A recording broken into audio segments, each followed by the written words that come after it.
دوسرے سے محبت کرنے لگتے ہیں، کیونکہ ایک شخص کیا ہوتے ہیں، ایک جنس کے ہوتے ہیں۔ اسی طریقے کے بعد ایک پرندہ دوسرے پرندے سے محبت کرتا ہے، ایک کتا دوسرے کتے سے محبت کرتا ہے۔ ایک جنس ہونا، ایک شکل ہونا، یہ ایک محبت کا سبب ہوتا ہے۔ اور اس کو اس اعتبار سے اگر آپ دیکھیں تو آگے فرما رہے ہیں کہ پھر جب مناسبت باہمی محبت کا سبب ہے تو یہ دو طرح کی ہوتی ہے۔ نمبر ایک، کبھی تو ظاہری معنی میں ہوتی ہے، جس طرح بچے کو دوسرے بچے کے ساتھ بچپنے کی جہت سے مناسبت ہوتی ہے، اور کبھی مناسبت باطنی ہوتی ہے، حتیٰ کہ اس پر آگاہی بھی نہیں ہو پاتی، جیسا کہ دیکھا جا سکتا ہے کہ دو شخصوں کے درمیان اتفاقی طور پر اتحاد ہوتا ہے، حالانکہ جس میں نہ جماعت کا لحاظ ہوتا ہے، نہ ہی کوئی مال وغیرہ کی تباہ ہوتی ہے۔ جیسا کہ رسول کریم صلی اللہ تعالی علیہ وسلم نے اپنے فرمان میں اسی طرح اشارہ فرمایا کہ الارواح جنود منجنۃ مجندۃ ما تعارف منها اختلف وما تناکر منها اختلف، یعنی روحیں عالم ارواح میں فوج کی طرح جمع ہیں، جن کے مابین وہاں آشنائی ہوتی ہے، ان کے درمیان یہاں الفت ہوتی ہے، اور جو وہاں ایک دوسرے سے ناواقف نہیں وہ یہاں بھی ناواقف نہیں۔ تو ظاہری اور باطنی مناسبت کی ایک وجہ ڈاکٹر ہے کہ ایک کہ بچہ بچے سے محبت کرتا ہے تو نسبت وہاں کیا پر ہے، نہ خاندان کا ہے نہ تعلق ہے، بس ایک بچپنا ایک نسبت محبت ہے، یہ تو سمجھ میں آ رہی۔ اور ایک نسبت ایسی ہوتی ہے کہ آدمی دوسرے آدمی سے اتفاق اور اتحاد محض اس لیے کرتا ہے کہ عالم ارواح میں اس کا تعلق تھا، دنیا میں کوئی تعلق نہیں۔ اسی کا اللہ کے نبی نے فرمایا عالم ارواح میں جو ہے ایک لشکر کی شکل میں جمع ہے، تو جو آپس میں وہاں ملی تھی دنیا میں بھی آپس محبت کرتے، اور جو وہاں نہیں ملی تھی وہاں دنیا میں بھی ایک دوسرے کو نہیں بچا۔ اب بتائیں کہ جو روحیں عالم ارواح میں جمع ہوتی ان کا دنیا میں کیا تعلق ہے؟ نہ صورت کا تعلق ہے، نہ رشتے کا تعلق ہے، نہ کوئی اور نسبت ہے، مگر باطنی طور پر ایک نسبت ہے۔ وہ کیا ہے کہ عالم ارواح میں ملے تھے، دنیا میں آتے تھے، تو یہ باطنی نسبت کی ایک وجہ یہ ہوتی ہے۔ حدیث پاک میں تعارفہ سے مراد تناسب یعنی باہمی تعلق ہے، اور تناکر سے مراد باہمی دوری، اور یہ سبب بھی باطنی مشابہت کی وجہ سے اللہ تعالیٰ سے محبت کا تقاضا کرتا ہے۔ ظاہری صورت اور شکل میں مناسبت کی وجہ سے نہیں، بلکہ ان باطنی معانی کی وجہ سے جن میں سے بعض کو کتابوں میں لکھا جا سکتا ہے اور بعض کو لکھنا جائز نہیں، بلکہ انہیں پردہ غیرت کے نیچے رہنے دیا جاتا ہے، حتیٰ کہ راہ طریقت کے مسافر جب سلوک کی منزلیں طے کر لیں تو ان باتوں پر مطلع ہو جائے۔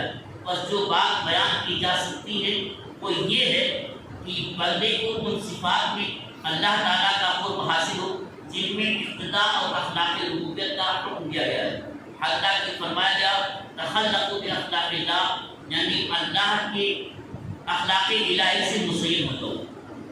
اس کا معنی یہ ہے کہ تم قابل تعریف صفات کو حاصل کرو جو صفات الہیہ ہیں، جیسے علم، نیکی، احسان، لطف و کرم، بھلائی کا فیضان، مخلوق پر رحم، ان کے ساتھ خیر خواہی اور حق کی ہدایت اور باطل سے روکنا وغیرہ۔ یہ ساری خوبیاں بندے کو اللہ کے قریب کرتی ہیں، اور یہاں قرب مکانی نہیں بلکہ صفات میں قرب مراد ہے۔ بہرحال اس مناسبت کو کتابوں میں ذکر کرنا جائز نہیں، اس سے مراد وہ مناسبت ہے جو انسان کے ساتھ خاص ہے، اور اس کی طرف یہ اللہ تعالیٰ کا ارشاد ہے۔ یہاں تو فرما رہے ہیں کہ اللہ کے نبی صلی اللہ علیہ وسلم نے امت کو دو طرح کا علم عطا فرمایا۔ ایک علم ظاہر ہے جس کو ہم مدرسوں میں پڑھتے پڑھاتے ہیں، درسگاہوں میں پڑھتے ہیں، ہم آپ تقریر سنتے سناتے ہیں، یہ علم ظاہر ہے۔ اور ایک علم ہے جس کو اللہ نے امت کے حوالے کیا مگر اسے بیان کرنے کا حکم دیا۔ اس سینہ یعنی علم سینہ جس کو کہتے ہیں، سینے سے سینہ پھیلایا جائے۔ جیسے کہ حضرت ابو ہریرہ رضی اللہ تعالیٰ عنہ ایک دن مسجد بازار میں گئے اور کہا نبی کی وراثت بڑھ رہی ہے، اور آپ کو کیا کیا کر رہے ہیں؟ نبی کی وراثت بڑھ رہی ہے۔ لوگ اپنی دکانوں کو کھلی چھوڑ کر کے مسجد میں پہنچ گئے، وہاں جا کے دیکھا کوئی قرآن پاک پڑھ رہا ہے، کوئی سکھا رہا ہے، کوئی مسئلے کو بیان کر رہا ہے، دین میں بھی سینے میں لگے ہوئے تھے. لوگ واپس آئے کہا حضور آپ نے بھیج دیا مارکیٹ بازار کو سے مسجد میں کہ حضور کی وراثت پڑھ رہی. مانو کوئی بھی نہیں پتا، چند لوگ بیٹھے تھے، کوئی قرآن سیکھ رہا ہے، کوئی مسئلہ سیکھ رہا ہے، کوئی فقہ سیکھ رہا ہے. کہا نبی نے تو یہ چھوڑا ہے، نبی نے وراثت میں علم دین ہی چھوڑا. نبی کی وراثت جو ہے نا علم دین ہے. ایک علم دین کو بیان کر رہے ہیں اور وہی ابو ہریرہ رضی اللہ تعالیٰ عنہ فرماتے ہیں کہ میں نے اللہ کے نبی سے ایسا علم بھی سیکھا ہے کہ اگر میں تم سے بیان کر دوں تو قتل کر دے تو مجھے قتل کر دو. اب یہاں بیان کریں مارکیٹ پہ تم کو بھیج لے کے جاؤ دو، اور وہاں کہیں اگر میں بیان کر دوں تم مار کے جاؤ تو مجھے قتل کر دو. وہ کون سا ہے علم طریقہ؟ اور یہی یہاں بھی بیان کر رہے ہیں کہ کچھ تو ہم بیان کر سکتے ہیں، اس کو آپ سمجھ سکتے ہیں، لیکن کچھ بیان نہیں کر سکتے. یہ خود فرمائیں کہ جس کو ہم بیان کر سکتے ہیں وہ یہ ہے کہ اللہ سے بندے کو ایک نسبت ہے، اور نسبت یہ ہے کہ اللہ نے تمہیں کہا کہ حدیث پاک ایک تخلق باخلاق اللہ، اللہ کی اخلاق سے، اللہ کی عادتوں سے اپنے آپ کو سنبھالو. اللہ کی عادت کیا ہے؟ علم. اللہ علیم ہے، علم سیکھ لو. اللہ رحیم ہے تو رحم سیکھ لو. اللہ لطیف ہے تو لطف سیکھ لو. مگر جو بندے کے اندر لطف ہوگا وہ اللہ کے اندر نہیں ہو سکتا. وہ ذاتی ہے اور بندے کے اندر آتا ہی. اتنا تو بیان کر سکتے، اتنی نسبت تو ہے، لیکن جو بیان نہیں کر سکتی وہ خود خدا نے بھی چھپا کے رکھا ہے. جیسے کہ فرمایا، خود یہ فرمانے کہ یسألونک عن الروح قل الروح من امر ربی. نبی سے آگے پوچھے کہ روح کیا چیز ہے؟ فرمایا کہ میں کہتا ہوں روح میرے رب کا حکم ہے. روح میرے رب کا حکم ہے. رب کا حکم ہے روح، مگر ہے کیا؟ اس کو ہر کوئی نہیں سیکھ سکتا. اب اگر وہ ہی تو پہچانے تو لائٹ حاصل ہو جائے گی. ہر ایک اس کو نہیں سیکھ سکتا. ایسے نہیں کہا، اللہ تعالیٰ نے واضح فرما دیا کہ روح امر ربانی اور مخلوق کی عقلوں کے حد سے خارج ہے، اور اس سے بھی زیادہ واضح اللہ تعالیٰ کے فرمایا فَإِذَا سَوَّيْتُهُ وَنَفَخْتُ فِيهِ مِن رُوحِي. جب میں اسے ٹھیک کروں اور اس میں اپنی طرف کی خاص معزز روح ڈھونڈ لوں. اللہ کی روح کیا ہے سمجھ نہیں سکتے. تو ایک باطنی چیز ہے، اس کو تقریر میں بیان نہیں کیا جا سکتا. قرآن کے فرمانے اسی لیے اللہ تعالیٰ نے فرشتوں سے انہیں سدا کروایا، جیسا کہ شاید مبارکہ میں اِنَّا جَعَلْنَاكَ خَلِيفَةً فِي الْأَرْضِ، بے شک ہم نے تجھے زمین میں ڈال دیا. کیونکہ حضرت سیدنا آدم صفی اللہ علیہ نبینا علیہ الصلوۃ والسلام اسی مناسبت کی وجہ سے خلیفۃ اللہ بننے کے مستحق ہوئے. اور حدیث پاک میں بھی اسی کی طرف اشارہ ہے، ان اللہ خلق آدم علی صورتہ. اللہ تعالیٰ نے آدم علیہ السلام کو اپنی صورت پر پیدا فرمایا. اللہ تعالیٰ نے آدم علیہ السلام کو اپنی صورت پر پیدا فرمایا. کون سی صورت ہے بیان نہیں کر سکتے، تعبیر نہیں کر سکتے. اور متعبینوں نے اس سے یہ سمجھا کہ صورت سے ظاہری صورت ہماری صورت مراد ہے. جن کی عقل ہی نہیں جو سمجھ نہیں پائے وہ کہا کہ اللہ تعالیٰ نے اپنی صورت میں بنایا، مطلب جیسے ہم صورت میں اللہ کی صورت خدا کو بہتر ہے. تو متعبینوں نے اس سے یہ سمجھا کہ صورت تو ظاہری ہی ہوتی ہے، جیسا کہ ہوا سے ادراک کیا جاتا ہے. اللہ تعالیٰ کے لیے تشبیہ جسم اور صورت کے قائم ہے، حالانکہ اللہ رب العزت اس سے پاک، نہ اس کی صورت ہے، نہ اس کی جسم ہے، نہ جسم کے لوازم ہے. اس سے اوپر ہونا، نیچے ہونا، دائیں ہونا، بائیں، اس سے پاک ہے اللہ تعالیٰ. نور نالانور. لیکن جب کہا ہے وہ ایسی تعبیر ہے جس کو بیان نہیں کر سکتا. اسی مناسبت کی طرف اشارہ ہے تو اللہ تعالیٰ نے حضرت سیدنا موسیٰ کلیم اللہ علیہ السلام سے فرمایا مرض تو فلم تعدنی، یعنی میں بیمار ہوا تم نے میری عیادت نہیں کی. انہوں نے عرض کیا اے میرے رب وہ کیسے؟ ارشاد فرمایا مرض عبدی فلان ولم تعدہ ولم عدہ ولم تلی عنده. میرا فلاں بندہ بیمار تھا لیکن تم نے اس کی عیادت نہیں کی. اگر تم اس کی عیادت کرتے تو مجھے تم اس کے پاس کرتے.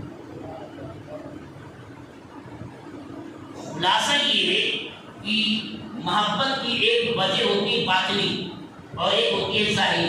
ظاہری سے مراد ایک نسبت ہوتی ہے اور اس سے محبت ہو جاتی ہے. جیسے ایک بچے کو بچے سے بچپنے کی نسبت اس سے محبت. لیکن ایک نسبت ایسی ہے جو ظاہری باطن میں، اور وہ باطن ہے جو ہماری عقلوں میں ہو سکتی ہے، صرف نقلوں میں، حدیث اور کتاب میں جانے. جیسے اللہ کے نبی نے فرمایا عالم ارواح میں جو روحیں جمع ہوئی، جنہوں نے آپس میں ملاقات کیا وہاں دنیا میں محبت ہوئی، اور جو روحیں آپس میں نہیں ملی دور دوری دنیا میں انتقال ہوئی. اب بندے میں اور رب میں کون سی نسبت ہے؟ کہا دونوں میں نسبت ہے اور باطنی نسبت ہے. باطنی نسبت کیا ہے؟ اور حدیث میں یہ ہے کہ تم بھی اللہ کی عادتوں سے اپنے آپ کو سنبھال دو. اللہ کی عادت کیا ہے؟ اللہ کی عادت سے مراد اللہ کی صفات ہے، اس کی ذات کی صفت ہے. جیسے رحیم ہونا، کریم ہونا، رؤوف ہونا اور رزاق ہونا، یہ سب اللہ کی ذات کی صفت ہے. اب بندے کو یہ ہے کہ تم وہ صفتیں اپنے کو اختیار کر دو. مراد یہ ہے کہ تم بھی اپنے اندر رحم پیدا کر دو کہ چھوٹوں پر بیٹھ دو، بڑوں پر شفقت کرو، اور لطف تمہارے اندر پیدا ہوتے ہیں، وہی اسباب پیدا ہوتے ہیں. تو باطنی نسبت تو ہے وہاں ذاتی ہے اور بندے کے اندر عطائی ہے، مگر ایک نسبت ہے. اس نسبت کا تقاضا یہ کہ بندے کے درمیان کے دل میں اللہ کی محبت ہے. اگر اللہ کی محبت نہیں ہوگی تو اس کے اوصاف اپنے اندر پیدا نہیں کر سکتا، بغیر محبت بھی پیدا نہیں کر سکتا. تو وہی فرمانے کہ اس کا تقاضا ہے کہ بندے کے دل میں بھی اللہ کی محبت ہو. اللہ تعالیٰ آپ کو سمجھنے کی توفیق عطا فرمائے اور سمجھ کر اس پر عمل کرنے کی توفیق عطا فرمائے. حضرت یہ جو کہا جاتا ہے نا کہ اللہ تعالیٰ کے نور سے نہ نبی پاک علیہ الصلوۃ والسلام کو پیدا کیا گیا، تو اس کے بارے میں کچھ بتائیے مختصر. حضرت اس پر سوال بھی کرتے ہیں لوگ، جیسے اب درود شریف پڑھایا تھا نا نور من نور اللہ، اس کے اوپر بھی سوال کرتے ہیں کہ اس اللہ کی ذات میں کسی کو شریک کرنا ہوا نا کہ نور، یعنی تم نے مانا کہ اللہ تعالیٰ کی ذات ایک نور ہے، تو اللہ تعالیٰ نے اپنے نور سے نبی پاک علیہ الصلوۃ والسلام کو پیدا کیا، تو اس کی ذات میں اس کو شریک کرنا ہوا. چراغ سے چراغ جلا کے چراغ میں گھس جاتا ہے جی اس کی نہیں دونوں کی روشنی سیم ہوتی ہے. روشنی سیم ہوگی، سیم ہونا ایک نہیں ہونا. ہاں اس چراغ میں روشنی ہوتی ہے، پہلی اس چراغ میں نہیں ہوتی، اس کی روشنی الگ ہوتی ہے، اس کی روشنی الگ ہوتی ہے. خدا کا نور ہے لیکن پیدا کیا تو دوسرا ہو، وہی کیسے ہو گیا؟ اب یہ کہ اللہ کی نبی اللہ کا نور ہے، یہ سوال آپ اپنے عقل سے سمجھو گے یا کتاب سے سمجھو گے؟ سوال اگر آپ کتاب سے سمجھو گے تو خود خدا کا قد جاءکم من اللہ نور و کتاب مبین، نور آیا اور اللہ کی کتاب آئی. کتاب سے مراد تو قرآن ہے، نور سے مراد کیا ہے؟ سب نے متفقہ طور پر کہا ہے جو اللہ کی کتاب ہے. جب خدا نے کہہ دیا اور چاہے عقل میں آئے یا نہ آئے، یہ ایمان میں یہ ایمان ہے.